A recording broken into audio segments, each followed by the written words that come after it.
that if Clyde wanted to, he could still mix it up. So people just didn't mess with Clyde. When he had an opinion, he spouted his opinion, and nobody really challenged that. Well, I became his friend because I didn't want to be his enemy.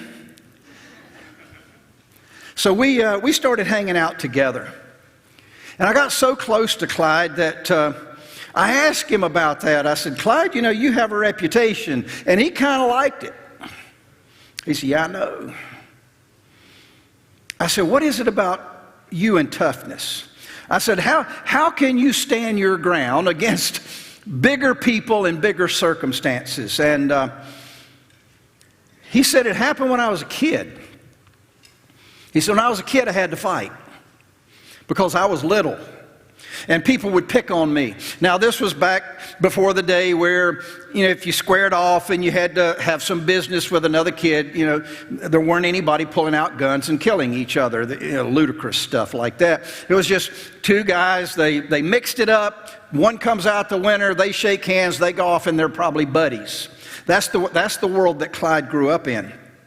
He's in heaven now, which I'm glad that he doesn't have to see the way it works today. But he said when he was a kid, he had to fight because he was the smallest kid there. He said when he went into the Navy, he was the smallest guy in the Navy, and he said, I had to fight. And he was talking about physical fighting. And he said, Eric, what I did is I learned to use my small size as an advantage. And I said, Clyde, how does that work? He said, when I was little, he said, my dad had a mule, and we kept it in a pasture. And he said, I would go out and I would help my dad around the pasture. And he said, I learned a great lesson one day. He said, we were out in the pasture, and there was the mule. And he said, my dad took me over close to the mule. He wanted me to see something. And he said, my dad pointed out a yellow jacket that was flying around the mule. And he said, it was irritating the mule to no end. But he said the mule just shook it off. He said, well, it wasn't long before, he said, I guess the yellow jacket hit its mark. Because he said that mule took off, full bore, ran through a rickety part of our fence and tore off down through the woods. He said, my dad looked at me and he said, son, you're a yellow jacket. Don't ever be afraid of a jackass.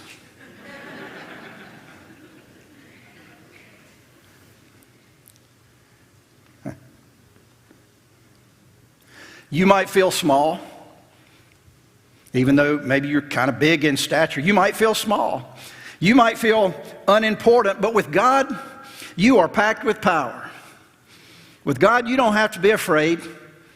We're going to talk about that today because God does some amazing things with some really small things. We've talked several times in the last 6 weeks about Israel. Those were God's chosen people. They still are. They're called the Jews today. They live in Israel, and they're still His chosen ones. That's why we support them.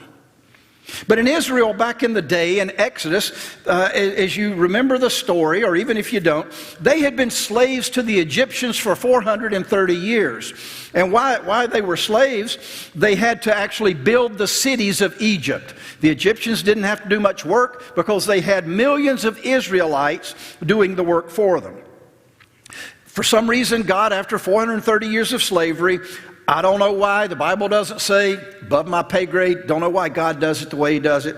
But after 430 years, God said, enough's enough. They're going to let my people go. Egypt is going to let my people leave that slavery. So He picks a guy named Moses. Moses isn't a big guy. Moses stutters. He doesn't have it all together. And God said, Moses, I want you to go to the head man, the king, the Pharaoh, and just say, let my people go. Well, Moses did that. Went before the king. He's a little guy. King's a big guy. And he said, God wants you to let our people go. Well, the real reason the Pharaoh wouldn't let him go, it was just Economics 101. If he lets everybody go, who's going to build the cities? So he said, no, can't do it. Well, it became time for God to start using some smalls to give the bad guys an object lesson. After I became a teenager, my dad used the same method. He used the God method in Egypt. Now, this was, he never had to lay a hand on me. I mean, when I was little, he'd wrap my bottom and stuff like that when I needed it. But when I became a teenager, he changed tactics, except the time I was choking my sister. And he reverted back to the old tactic. And I learned a great lesson that day, too. My dad can still punch.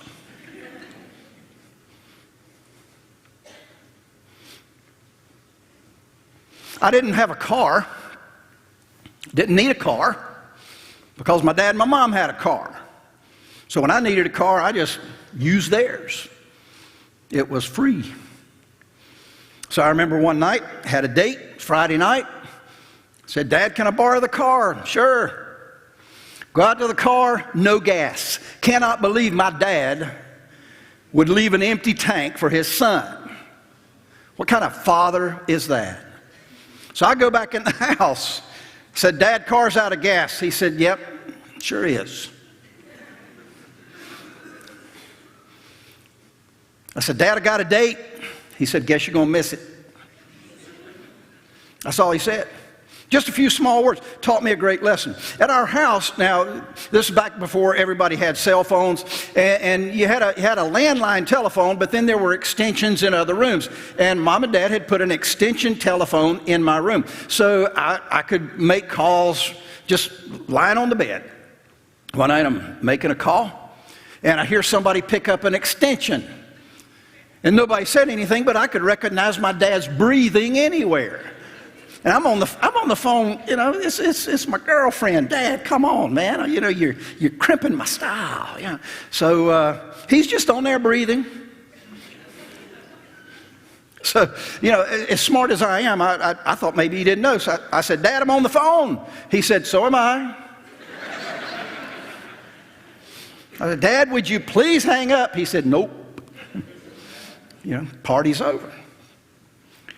I remember it wasn't such a good time. 18 years old and stress was on, trying to figure out what to do with life. And I even remember the chairs we were sitting in the room we were sitting in. I was so mad, so angry, so confused. I just remember yelling across at my dad. I said, I will be so glad when I'm gone from this house. He never even looked over my way from the TV. He just said, me too.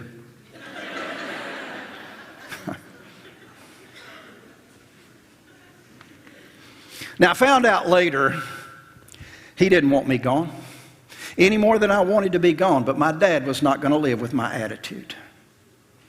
And it didn't take but a few small words for me to understand that. My dad knew how to use small things to capture my attention. The Pharaoh in Egypt, in the book of Exodus, he would not let God's people go. So God says, I'm going to send some smalls to help the Pharaoh understand that I'm in charge and he's not, just like my dad. So if you read about the plagues, they were called plagues in Egypt, but they were really just some small reminders. One of them was frogs. And God said, Moses, go tell Pharaoh that I'm going to send frogs all over Egypt, and it is not going to be a pretty sight. So all these little frogs just all of a sudden start coming out of the Nile River, and they were everywhere. Even so much that when you turn back your bed, there would be hundreds of frogs in your bed. If you wanted to sleep, you got to sleep with the frogs. They were everywhere. So Egypt, they didn't like that. So the Pharaoh said, okay, get rid of the frogs and you can go. They got rid of the frogs. Pharaoh said, no, can't do it. So next God says, well, maybe frogs didn't work. He said, Moses, tell him I'm going to send gnats. Now, gnats are really small. And in the Bible, it says that there were so many gnats, when you looked at the ground, it looked like moving dust. That's how many gnats. They just covered everything. They were all over the Egyptian people, all over the animals. They were absolutely miserable for a few days. Pharaoh calls in Moses and he said, get rid of these gnats and you can go. Gnats go away. Pharaoh changes his mind. God says, I'm going to send you a bigger small. So he says, next we're going to do flies. There were so many flies in Egypt, if you open your mouth would fill up with flies. They were everywhere, except where God's people were. There were no flies there. So Pharaoh did it again. You get rid of the flies. They got rid of the flies, and he wouldn't let the people go. God said, okay, we'll try another small. We'll do boils. Now, I don't mean like a pot boiling. I mean sores on people and animals. If you don't know what a boil is, just think about a zit on steroids. I mean, it's bad. And they were just all over the people. It was miserable. Same thing happened. Pharaoh said, get rid of the boils, got rid of the boils. They wouldn't let the people go. So then God says, okay, we'll do another small. Let's send in some grasshoppers. Now you might think, I've seen grasshoppers. How hard, what can a grasshopper do? Well, when you send in billions of them, they eat all the crops. And now the grasshoppers came, all the Egyptian crops were gone. Now the Israelites had their crops, but there's nothing left. Now the Bible says even the Egyptian people are sending word to the Pharaoh saying, would you please let God's people go? We don't want any more smalls, because they're really having a big impact on us. See, God is starting to get through. Why did God send smalls? Well, if he would have sent something big, it would have just wiped them out. So he used smalls to show his power. The Egyptians over and over and over saw the power of God. Moses asked them to change, but they didn't change. You ever seen God working and you knew that it was probably something for you and you just didn't pay attention? Well, that's what happened with the Israelites, or the Egyptians. I'll never forget, I think it was on this stage, Roger Worley, one of our teachers and one of our pastors. It was kind of neat. He was talking about his father and how he grew up. And he said, my dad taught me a great lesson with a few small words. He looked at me one day and he said, son, you can listen or you can feel, but you're going to do one of the two. Roger said, I chose not to listen once. Small things can make a big difference, right? Yeah, they really can. Now, we're told that in most of the plagues in Exodus, we're told most of the time God's people weren't affected at all, while God's enemies, they were just covered up with smalls.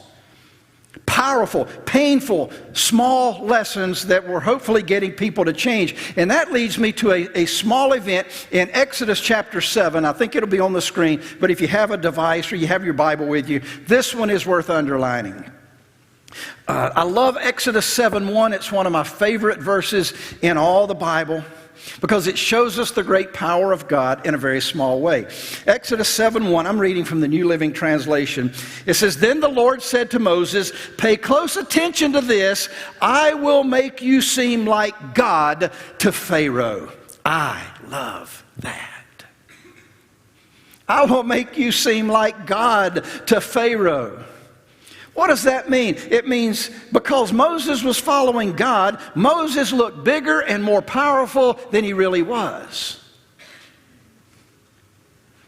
I think God is wanting to say to you, I will make you look like God to your enemies. You will be bigger and you will look more powerful than you really are. You know why? Because you are. With God, you are. You're not alone with God. Now, that does not mean your enemy is going to cut a trail and run. And if you were here for the Psalm 23 series, you remember who the enemy is. The enemy might be people in your life. They could live under your own household. They could be a boss. They could be an employee. The enemy is anyone or anything that stands between you and God's purpose for your life. Remember, I talked about there were times when I become my wife's enemy because I'm trying to pull her away from God's purpose, not on purpose, but because I want to go do something else. So people can be your enemies. Circumstances can be your enemies. Situations you find yourself in can be your enemies. And your enemies aren't always weak. Sometimes your enemies are very strong. They're just not as smart as you and God together. They might be really giving you a fit, but you and God together, remember, are a majority. And your enemy is never as smart as you and God. Now, they're still going to try to take you down. They're still going to try to get in your way. They're still going to try to get you to disobey God. They're still going to try to pull you off course. But it's up to you. What are you going to do with that? One of my daughters, when she was a teenager, she was infatuated with a guy.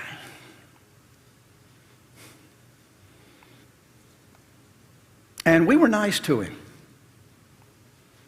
We welcomed him into our home. I couldn't stand him. I didn't like him. Not at all. Because I saw through his ways.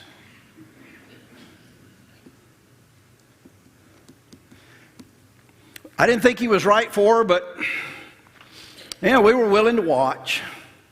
We were willing, come on over, pal.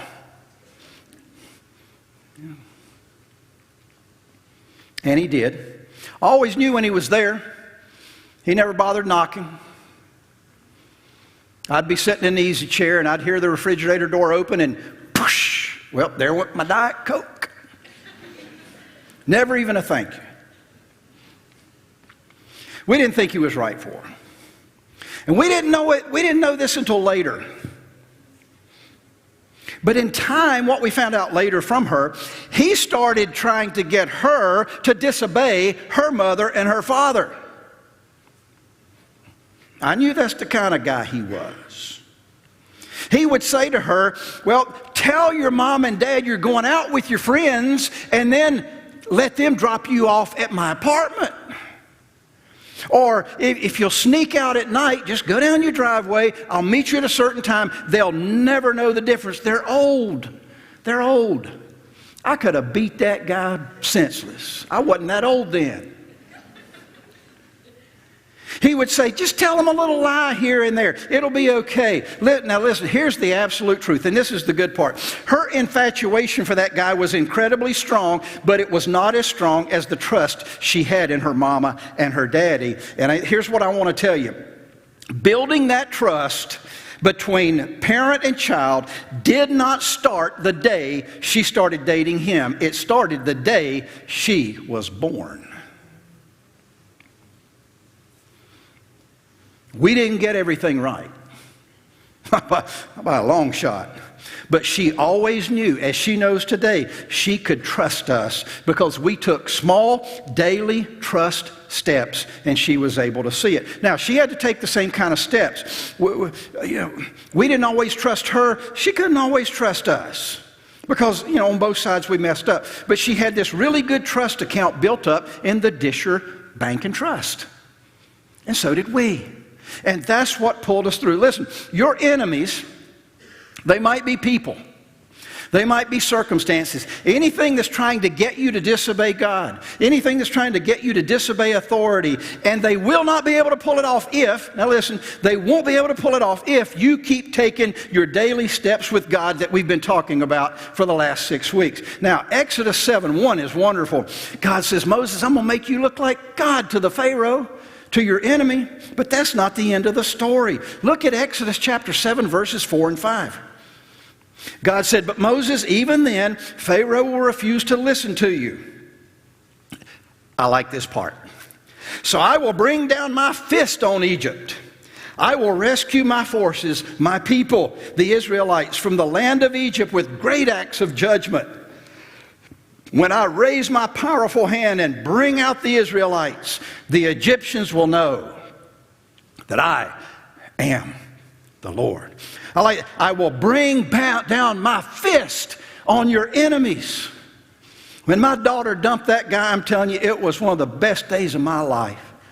I mean, I could almost, in my mind, I could see the powerful hand of God, his fist just coming down on that that young man. And of all the times he tried to get her to disobey me, boom, I love it. I love it. Yeah.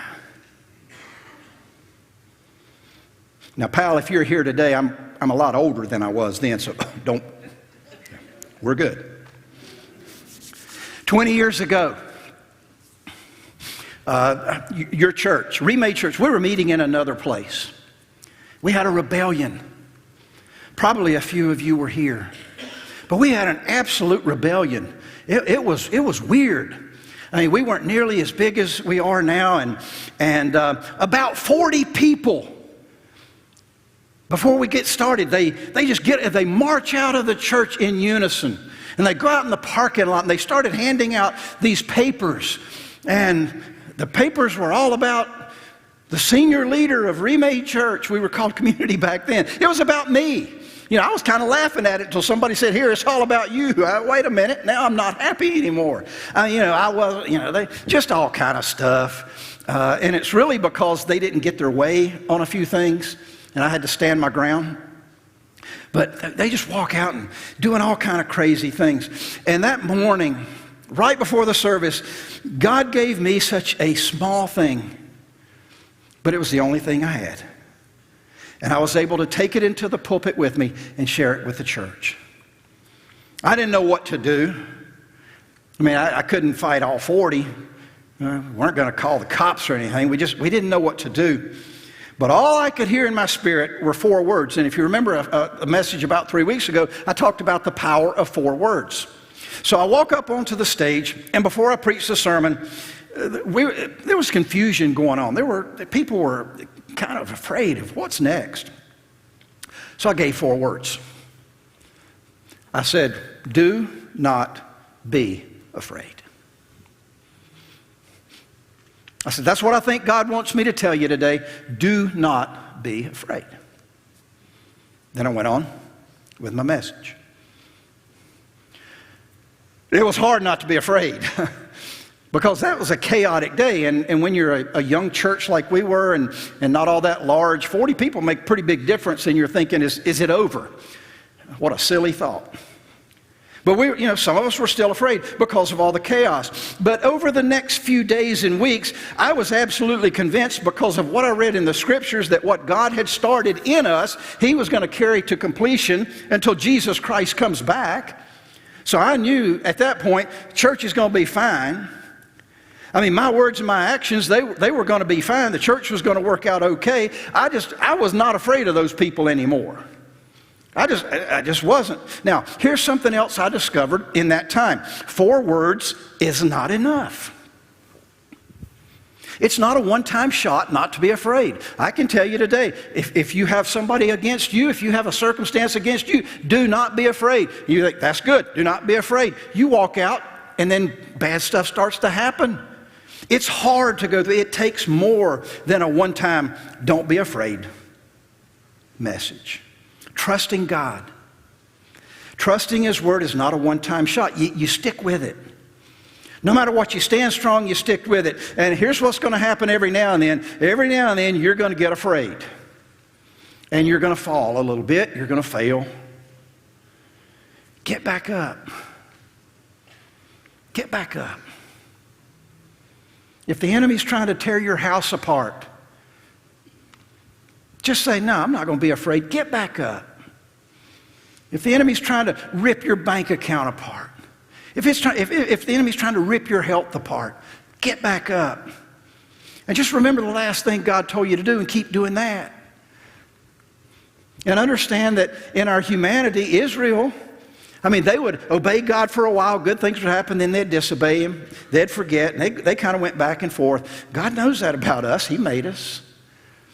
So if you fall, maybe some of you are falling today, get back up.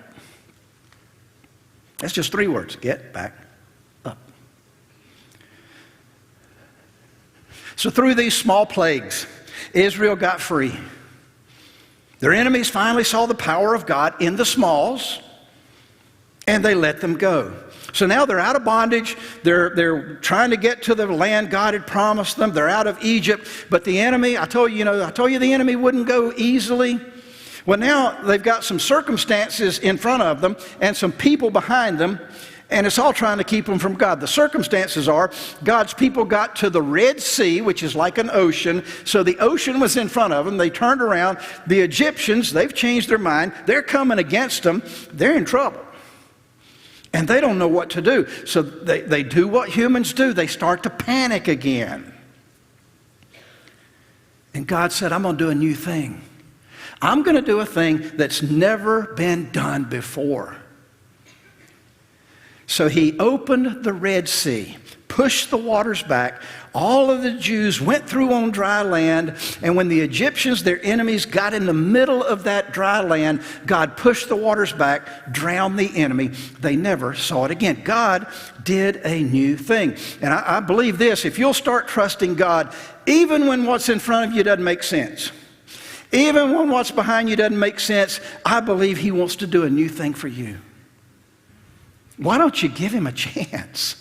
Let him do a new thing. He just, okay, how do you do it? How do you give God a chance? You just trust him.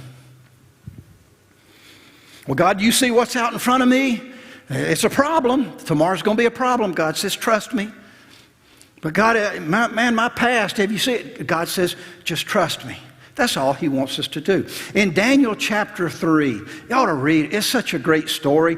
It's one that some of you heard when you were a kid in Sunday school. It's about the fiery furnace. King Nebuchadnezzar, he had such a great ego that he wanted people to worship him. So he builds this statue 90 feet tall, and he tells all the kingdom, he says, I want you to get together. Everybody gets together around the statue, and when you hear the music, fall down and worship my image. And they did. Except for 3 teenagers. Teenagers. All these old guys, these strong men and women, they get down on their knees. Teenagers, just like these guys over here. They were the strong ones. Their names were Shadrach, Meshach, and Abednego. So everybody's bowing down to this statue. Music's playing. Shadrach, Meshach, and Abednego they're just standing there kind of like this looking around. They're not going to bow down. So the music stops. The king liked these young guys. He brought them in and he said, hey fellas, maybe you didn't hear what I was saying. You know, I'm going to do it again. Music plays. You get down on your knees. Now, if you're wondering what should you do with your life today, how should you trust God, just read Daniel 3 and do what they did. Tell your enemy, tell your circumstance what they told their enemy, Nebuchadnezzar the king. In Daniel 3:17, they said, okay, if we're thrown into the blazing furnace, the God whom we serve is able to save us. He will rescue us from your power. But even if he doesn't, we want to make it very clear to you, Your Majesty, we will never serve your gods. We will never serve your gods. And those 3 teenage boys, man, they needed God to do a new thing in the worst kind of way, and it couldn't wait until tomorrow. Because Nebuchadnezzar said, fire up the furnace and just throw them in. So the guards bound them up. Never in the history of the world had a human being been thrown into a furnace and gotten back out alive. Never. It had never happened. Nobody had ever seen it. Those 3 teenage boys, they said, well, we're not going to bow down. We're not. We're not. Here was the key. They didn't start trusting God when those furnace doors opened. They started trusting God a long time before. So I would say, if you're a young guy here or gal, don't let people get you off track. You just keep trusting God. He's going to do some new things for you. Might take a while, but he's not going to let you go in a furnace and burn up. He is not going to do that. Just start today. Start today trusting him. And if you've been trusting him and you've fallen, what do? Hey, you just start again today. Did you know that today, what is it, the 16th? Today the 16th? Okay, today the 16th. Did you know that it is National Christian Do-Over Day? You didn't know that, did you? Well, I just created it. Now, next year on the 16th, Hallmark will have cards and I won't get any money from them. It's do-over day. It's a holiday for Christians. But it's not a one-time shot. It's daily steps of trust. In Judges chapter 7, great story. If you like war stories, if you like military movies, you'll love Judges chapter 7. There's a guy named Gideon, and he was a general in God's army. And they were facing a tremendous enemy, thousands and thousands of enemy people. And God had told Gideon in his heart, he said, Gideon, I need you to go fight, and I need you to just beat the enemy. And we're talking about a physical battle. It wasn't a chess match. He wasn't going to, do the wits with him. This was blood and guts. Winner takes all. A lot of people are going to be physically dead. So Gideon, he counts the enemy, and it's big. So he puts together an army of 32,000 fighters. That's huge. God had 32,000 fighters, so now, not a problem. Yeah, God, we'll go take the enemy. Shouldn't take long at all. He gets his 32,000 warriors, and God speaks in his spirit, and he says, Gideon, you got too many warriors. What do you mean, God? Too many warriors. We're going to make short work of this. God said, Gideon, you have too many warriors. You need a smaller group. Now that makes absolutely no sense at all. So he sends Gideon to all these warriors, 32,000 fighters. They're there, they're just ready to fight. And he says, okay, if there's anybody in the group who you don't really want to fight today, but you want to go home, hey, you can go home. 22,000 warriors go home. And now Gideon's panicked. He's got 10,000, but he's thinking, okay, 10,000 are still with me. It's going to be a hard battle, but we can probably make it with 10,000.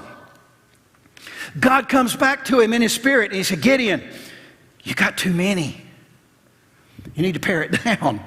Well, no, Lord, no. We're not going to pare this down. I need these 10,000. God said, you got too many. So they kept playing this game until God was satisfied. And now Gideon's ready to fight thousands of enemies with 300 warriors. Makes no sense at all. No sense at all. Starts with 32,000. Down to 300. And in Judges 7 and 8, the Bible says, the Lord told Gideon, with these 300 men, I will rescue you, and I will give you victory over the Midianites. No, it can't happen. God says, send all the others home. So Gideon collected the provisions, the ram's horn of the other warriors, and he sent them home. He kept the 300 men with him. And by the end of the battle, you can read it, Judges 7, those 300 men plus God wiped out thousands and thousands of enemies. You might have people coming against you.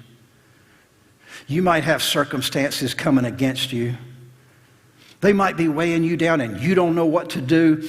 But if you stay faithful to the Lord in your small daily walk, I'm telling you, your enemies' days are numbered. They're going to lose. You're going to win. That's God's promise to you. Anybody here believe that? They're going to lose.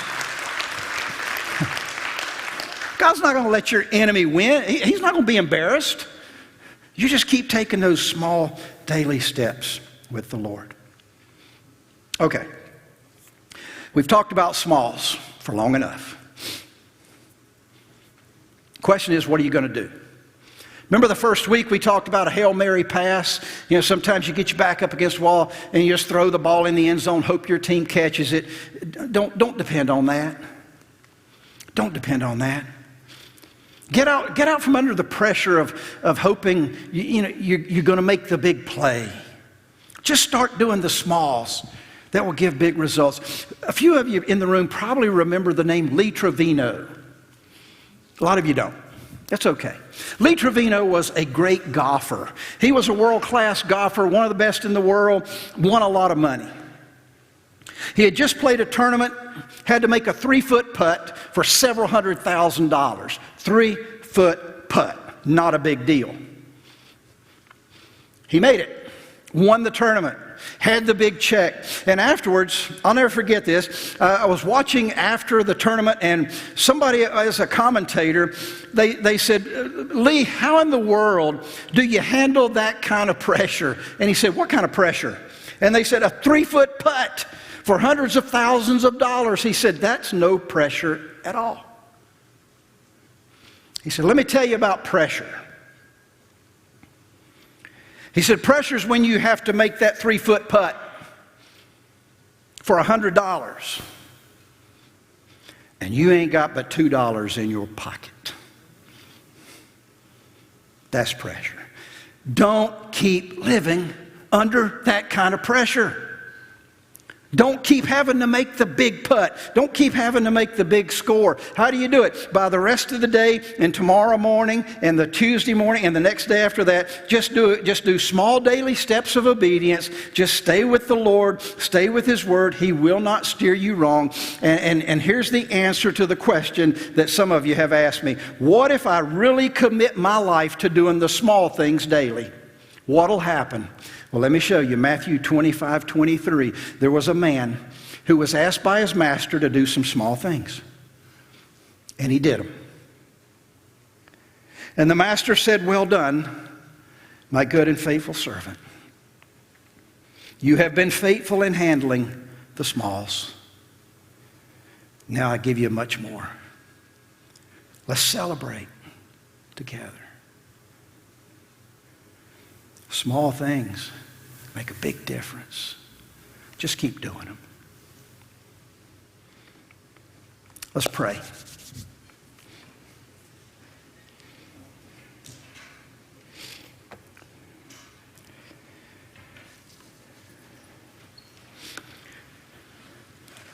God, for some, it may seem like a small thing to get up on Sunday morning and get the family ready and are dragged to church, whether it be here or any other church in the world. And that may seem like a small thing, but boy, church can have big results. We're going to have our enemies to continue to come against us as your people. Some churches face persecution in parts of the world that we don't even come close to understanding here. But there are times when we face persecutions of our own. There are individuals sitting under the sound of my voice right now who will feel a persecution when they walk into their workplace tomorrow morning. And yet they're going to commit today that, Lord, tomorrow I'm going to walk in your footsteps and I'm going to do what you've asked me to do, no matter what happens in my workplace. Because my enemy will be defeated in time and I will win because I'm walking with you. God, may we never again let circumstances or people who want to get between us and you do what they want to do. But we just keep walking in faith, walking in obedience. Lord, thank you for the smalls. Thank you for the offering that we're about to take. Small or large, we'll do with it as faithful as we can. Thank you for every person who's going to walk out of this room or who's getting ready to turn off the live stream, and they're going to start taking small daily steps and just believing that you're going to do some new things in their lives, like opening up some seas or letting them walk in that fiery furnace and come out and not even smell like smoke. Amen.